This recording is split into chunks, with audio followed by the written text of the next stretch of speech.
Hello and welcome back to Dusting History. This is the California Arrow, an airship with an aeronaut called Knabenchu at the World's Fair in St. Louis, and it was from 1905. This is also from the Library of Congress Prints and Photographs Division in Washington, D.C. So I'm going to sharpen this image first using Topaz Photo AI.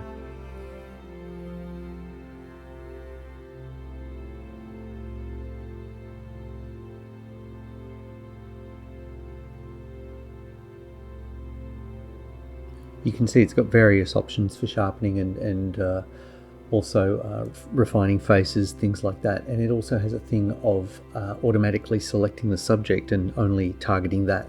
I tend to turn that off and make sure that it actually highlights and sharpens the entire image.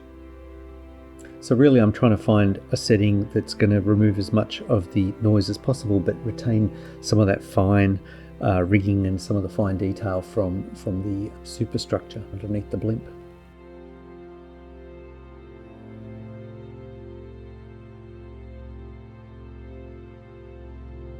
So I'm just going to crop the image down now, remove some of the border, the old paper border from when it was a stereo pair. Putting a levels adjustment layer in just to equalize out the brights and the darks of the image, try and make it a little bit more contrasty. And using a clone brush, I'm just painting out the rest of that paper border. Now, the next thing I'm going to do here, you'll see, is put a frequency separation action on, and that's a thing you can download online. A lot of people have made them to save you the manual steps of doing it yourself every time, and it puts a blurry layer down and then a linear light high frequency or a high pass frequency layer on top.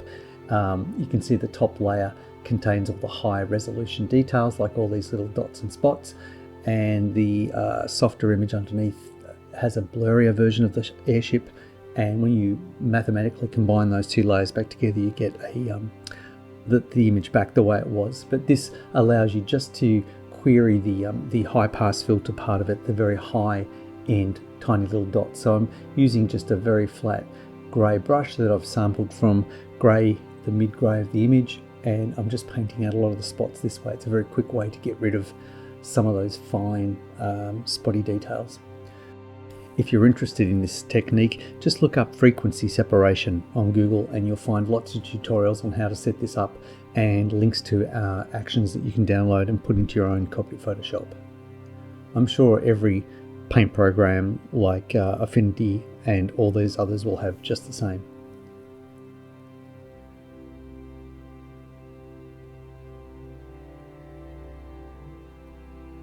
Okay, so I'm going to do a very quick cleanup here with the remove tool and just removing dots and spots from the image.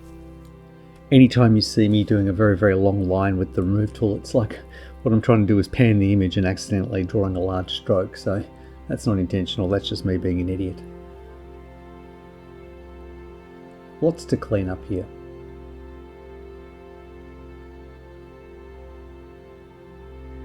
This part of the process is when you put your headphones on, put some music on and just zone out and paint dots for a few hours. Okay, so now I'm just going to put another levels adjustment layer in, put a mask in, and using a grad or a gradient, I'm just going to grade down the outside edge of the image there, which was looking a little flashed, a little lifted. A lot of these old photos tend to have that sort of paler edges, top, bottom, left and right, in varying degrees. You can see I'm doing both sides and adjusting the levels slider once I have the gradient pulled out to the size I need. Just toggling it on and off to make sure I'm making the right assumptions. Okay, so now we have a cropped, cleaned, graded, black and white picture. And it's, more than fine to stop there. So this here is a layer of color that I did with palette.fm. It's the tool I've been using at the moment. It's an online tool. you just upload a JPEG and you pay per image, and it allows you to color grade it down. And typically I put a bit more of a vibrance boost on it. You can see there's a vibrance adjustment layer above that, and I'm painting into that with a mask and just trying to sort of hold the vibrance out. I thought it did a good job on some parts of the image, but it made the grass too luminous or too iridescent. So I'm just adjusting it here and there. And then you'll see I just cleared my mask. And I think I'll come back later and just tone it all down a little bit. Now there's a new layer above, and that's been set to color. And now I can select colors using the color picker and start to paint into this image. And it's done some great things with color there. It's got that sort of straw colored grass bouncing up underneath, and then the blue of the sky reflecting like it's a chrome or a silver foil type envelope on the ship, and I really like that. So I'm going to try and lean into that and paint that a little bit more aggressively.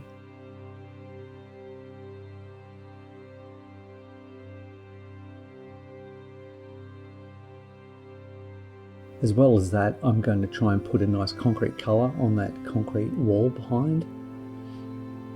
You can see it's got greens and sort of yellowy colours all over it. I'm just going to flatten that out, even that out as a colour all the way along.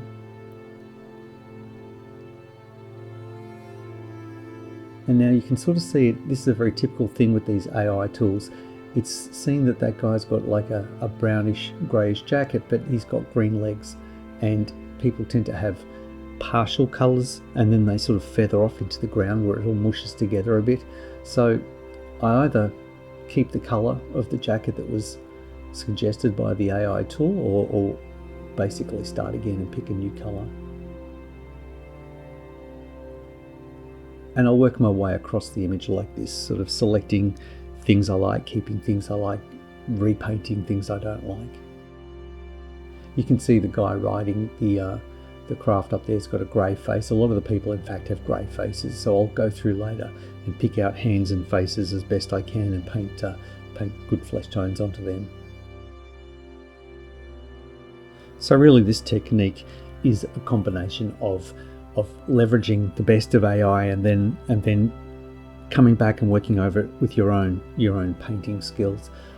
There are a lot of people who like to paint colour or colourise from scratch, and good on them, but you know, I haven't got that kind of time, and I also don't trust my own judgment on some of the starting colours I choose from. It's very hard not to go too heavy or too colourful with some of this stuff, so I don't mind letting the computer having an initial go, and particularly when it can throw up so many different choices and options, and you can start to pick and choose between them and collage together the parts of the image you think work. And I've got a few other videos on the YouTube channel that show that, but this one I'm just painting into the one selected AI background, because I thought it did a pretty good job from the get-go.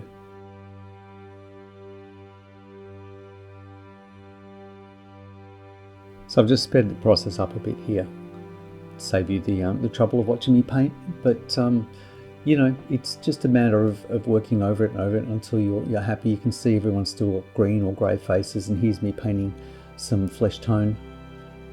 I'm really just using the same flesh tone all over, and it's just, you sort of see those little pink faces start to appear in the crowd, and suddenly everything starts to feel a little bit more lively and not quite so drab.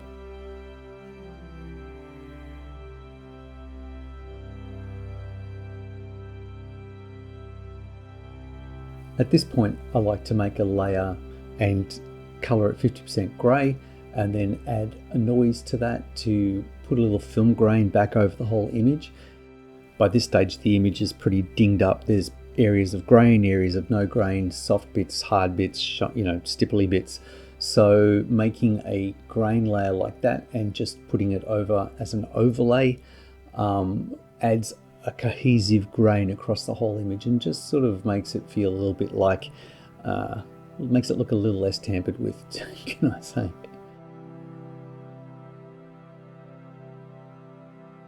Just noticing those little buildings out behind the fence there could do with a little bit of a colour tweak. They vary a little bit between warm tones and cool tones, so I'm just bringing a unified look to those as well.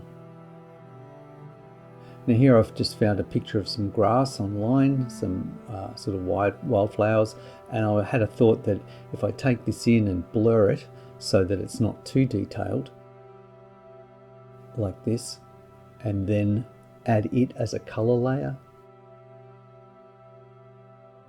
it'll just colour that grass and bring a bit of variation to it, and I'll just slide that low, quite low, and then add a mask, so turn that to black so that all gets knocked out, and then with a white paintbrush paint that actual grass tone in here and there.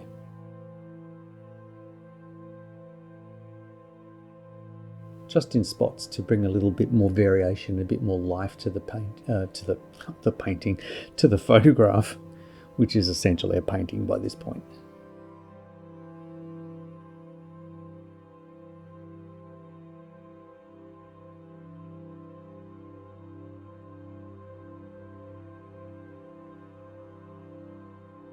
And I'm pretty pleased with this. I think I've fiddled long enough. So here's the end result.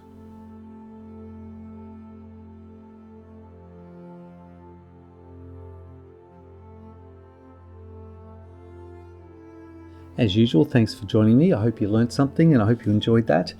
I'll see you next time. Thank you. Bye.